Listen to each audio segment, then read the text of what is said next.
Hello and welcome to the Learning Love Podcast. I'm Dr. Mark A. Hicks, author of the book Learning Love. It is possible to build the healthy, happy, thriving relationships you have always wanted. So let's spend some time learning love. Love is the answer. Now all we have to do is explore all the questions. And today's question is, how do you get yourself ready for a relationship? Or another way of saying it is, how do you get yourself ready for the next phase of your relationship? Maybe you're in a place that you're looking for that special someone. You would love to find that person that you can build a life with. Maybe you're already married or in a long-term or permanent relationship, and your question is more, how can we get ready for the next phase of our relationship?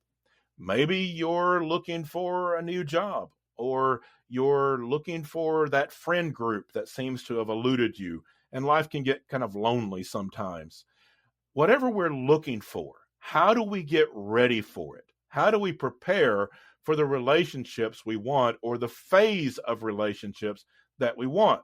Now, when we ask this question, that kind of sets the conversation in a different place, because very often what we ask is, how can I find the right person? How can I find the right friend group? How can I find the right job? How can I find the right situation? We all tend to look outside, looking for that thing, that place, that group, that person that will be just right for us.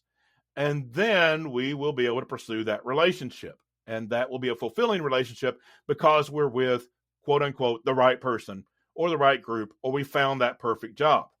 Now, there is something to that. I won't dismiss that completely. Obviously, we have to find people that we're compatible with. If we're moving to the next phase of our relationship, we have to do that with our partner. We can't just do that by ourselves. If we're looking for a new area of life, we are looking for a new job, we need a job that's compatible with us. We can't just randomly pick a job that we might like or that pays a lot. It's got to be compatible with our skill set. So obviously, there's got to be some compatibility there, whether it's a relationship in our romantic life or our friendships or our work life. It's got to have some compatibility. That's understood. But the idea that we're just going to look for that person, look for that situation or that job, and find the perfect one for us, and that's going to fulfill us, that's usually a mistake. We need to obviously find that compatibility, but it's more important question is, how do we get ready for the people that can come into our life, or for the next phase of life, or for the next job in our life, whatever it is we're pursuing, whatever area of love we're talking about, how can we get ready for that? And that can get a little bit tricky. I knew someone that decided they wanted to find that special someone. They were single. They wanted to settle down, find a serious relationship, hope to get married. And so they got on one of the dating sites that you fill out a profile about yourself. And she was talking to a group of us about filling out that profile. And she talked about how she was answering all the various questions about herself. And the more she talked, the more we all realized she wasn't talking about herself. We weren't really recognizing the person she had put on this profile. She had said a bunch of things about herself that just simply weren't true. And so somebody finally spoke up and said, listen, the stuff you're saying about yourself on this profile really doesn't match you. That's not who you are. That's not your reaction to things. That's not how you live. And she said, I know, but it's the person I want to be. And so I feel like if I put that out there, I'll find a person who's compatible with what I want to be. And then when that person is in my life expecting that, I'll be able to live up to their expectations of what I wanted to be to begin with. I've got to tell you, that took me a while to get my mind around. That is a way of thinking that I suppose has a bit of logic to it, but that is not going to work. If we are looking just to project a false image of ourselves out there, hoping people will fall in love with that false image, and then we might be able to live into that false image, that's probably going to lead you to some really bad places. Because what that really is putting on a mask. It's putting on a costume. It's play acting, hoping that people won't notice and hoping that that can become who we really are. And that usually doesn't happen. In fact, I don't know of a case that's ever happened in that way. It would be the same if you were looking for a job and you just put a bunch of stuff on the resume that wasn't true, hoping they would hire you. And then because they were expecting those things from you, that you would be able to do it then. You would be able to fulfill that job role because they were expecting that of you. You would have the opportunity. And so you would live into that, even though that wasn't really your skill set. That's not going to work. And so the idea that we look outside ourselves to find that person that can validate us in some way to help us be the person that we want to be is a really bad plan. If we are going to have happy, healthy, thriving relationships, we need to get ourselves ready for those happy, healthy, thriving relationships. If we want to thrive in the next phase of life, in the relationship we already have, in our marriage, in our family life, we want to move into that next phase of life in a healthy, thriving manner, we have to be ready for that. We have to get ourselves ready for that. We can't just expect everybody else to line up and push us into being a person that we hope to be.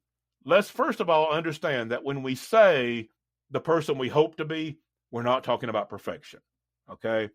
Who among us doesn't wish they could lose a few pounds or maybe be a little more patient in life or maybe pick up a new hobby that we always wanted to do and just haven't seemed to get to it, or get better at something that we really enjoy but we're struggling in some area of life?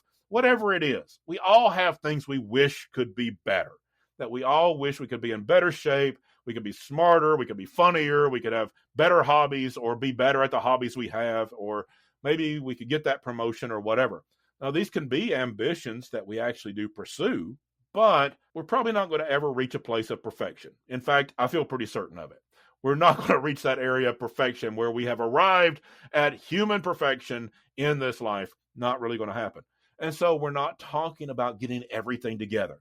When we talk about getting yourself ready for a relationship or ready for the next phase or ready for the next job, it's not about being perfect. It's not about getting everything in your life together.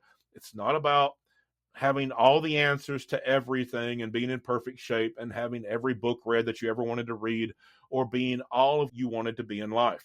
What it does mean is having a real sense of who you are. What are your core values? One of the problems that we have in relationships is a lot of people don't even know what those are. You ask them what their core values are and they say, well, I don't know. I just sort of think. What are your core values? Who are you as a person? Be able to identify that. Be able to understand, this is who I am. This is what I truly value. This is what I really enjoy in life. These are the things that are truly important to me. And as I move into my next relationship, the next phase of our relationship, my next job, whatever it is, the first step is to really understand who you are. Understand what your values are, what you really bring to the table, what your flaws are that you might really want to work on. And again, this is not about perfection. It's just understanding we all have things we want to work on and identifying what those really are. You don't have to jump through everybody's hoops. You don't have to work on an area of your life because somebody criticized you. You can take that into consideration. You can decide, am I being criticized for that because I really do need to improve it? Or is somebody just being grumpy? That's a decision you have to make. Find the things that you want to improve. Find the things that you truly value. Understand what those are. Most people don't seem to have that clear sense about themselves. They're looking for outside cues for other people to give them a sense that they're okay, that they're loved, that they're valued. And while that's nice when you can get it, it's more important to understand that about yourself. To really understand what your values are, what your ambitions are, what you want out of life, where you're headed in life, and what kind of person you really are. Who are you? Be able to answer that question. And when you can answer that question, love who that is. Love yourself. Again, this is not about perfection. This is not about loving every single aspect of your life. This is about loving who you are. Love yourself first before you try to move into other relationships, before you try to move into the next phases of life. Love yourself. Brene Brown is famous for writing about this. A lot of other people have as well. It's vastly important to understand how important it is to love yourself in order to love other people. This is not about selfishness. This is not about self-centeredness. This is about loving yourself enough to give that love away. Love is organic. It grows. It grows within us. And as you grow that love for yourself, you have more to give away to other people. If you want to find that special someone, love yourself so that you have love to give away, that you have the ability to love someone else, because that's the standard. We cannot love other people more than we love ourselves. It's not possible. Lots of research has shown this. It doesn't sound like that's true. People hear that for the first time and they think that can't be true. It's true. Lots of research has shown this. You cannot love other people more than you love yourself. So if you want to find that special someone and truly love them, love yourself first so that you have that love to give away. If you want to thrive in your job and truly love what you do in life, love yourself first so that you can pour your love into that job. And it is part of who you are that you give back to the world through your vocation. When we love ourselves, we know who we are, we know our values, we know our worth, and we know how to love ourselves first, then we are ready for relationships. We're ready for the next phase of our relationships in life. We're ready to meet that special someone. We're ready to meet that friend group that we can bond with. We're ready for that next job or that next promotion. We're ready to thrive in life when we learn to love ourselves first. In my book, Learning Love, I list the 5 components of love. This is listed as number 4. That doesn't mean it's the 4th most important. They're not in any particular order of importance. They're all 5 important. But the 4th component of love is acceptance, and that begins with accepting ourselves. Accepting that we are going to have imperfections. We're not going to be perfect. Everything about us is not going to be perfect all the time. We're going to have flaws. That's okay. We can work on those. But we know who we are. We know our value. We know our worth. We know what we believe in. We're open to new ideas and growth and development as a person. And when we do all of that, we can love who we are. We can love ourselves and our values and our ambitions. And we can even love those flaws about us because we love seeing them get better. We love getting better at who we are. And when we live that life, it's so much easier to love other people. It becomes possible to truly love others. Because when we have the sense of incompleteness, when we have the sense that we're not ready for relationships, we're somehow flawed, incomplete, we don't know who we are, we're looking for someone else to validate us, it usually leads into this life of being defensive and insecure and wondering if that person really is going to value us, or are they going to see those imperfections, see how insecure we are, and reject us? It tends to lead to a lot of fear, a lot of struggle in relationships because we come into it feeling incomplete. For years, there was a popular thing where a lot of people had a necklace or some sort of jewelry that was half a heart and had a jagged edge on one side, and the implication is that other half of the heart is out there with the same jagged edge that would fit together perfectly. And we sometimes have this idea. We find that perfect person. We find that perfect friend group. We find that perfect job. It just fits together and now we're complete. No. Relationships are built on whole people. When we are a whole person, a complete person, yes, with flaws, but we don't have insecurities because we're working on those flaws, and we can get better at things, and we appreciate who we are. We love ourselves because we are a whole person. We are ready to have relationships with other whole people. We can find that person that is compatible with us, that we can truly love and that loves us, not because we have to complete each other, but because we are 2 whole people that can live life beautifully together. We can have families that love each other fully because they are whole people, not draining someone dry somehow to try to complete me, but I can give because I'm a whole person. I am complete. I love myself, so I can give to my family. We can give to our job and make a difference in the world through our vocation, not because we somehow have to do that, but because we are a whole person with real abilities and real understandings of how to do some important things in life. And so we do that through our vocation. We contribute to the world in that way. When we love ourselves, we are ready for relationships in all areas. When we love ourselves, we are ready for that next phase of relationships in our family, in our marriage, because we are able to give to others out of the excess of love that we have.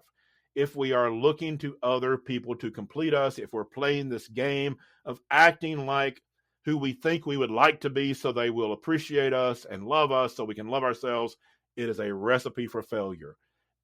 Ask the question, what do I need to do to get ready for the relationships I want in my life, or for the next phase of relationships that I want in my life? And the answer to that question is learn to love yourself. Learn who you are. Learn your values. Learn what you are good at and what you're not good at. Learn what you do well and appreciate that. Learn what your flaws are and learn how you can improve those, and love every ounce of all of that. And when you do, you're going to have the capacity to love other people in your life to the fullest.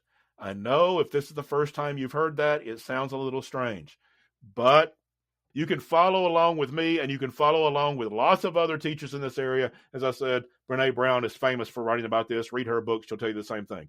It is vastly important to love yourself first. When you do that, you're on track to love other people exactly the way you want to do to have the healthy, happy, thriving relationships that you deserve in your life. So that's my thoughts this week on how you can have the life of love that you deserve. As always, I hope you'll go to my website, markahicks.com, and order my book, Learning Love, Building a Life That Matters and Healthy Relationships That Last. I want to thank my producer, Abby Graves of Abby Graves Production, and I want to thank all of you for listening. Until next week, love well, everyone.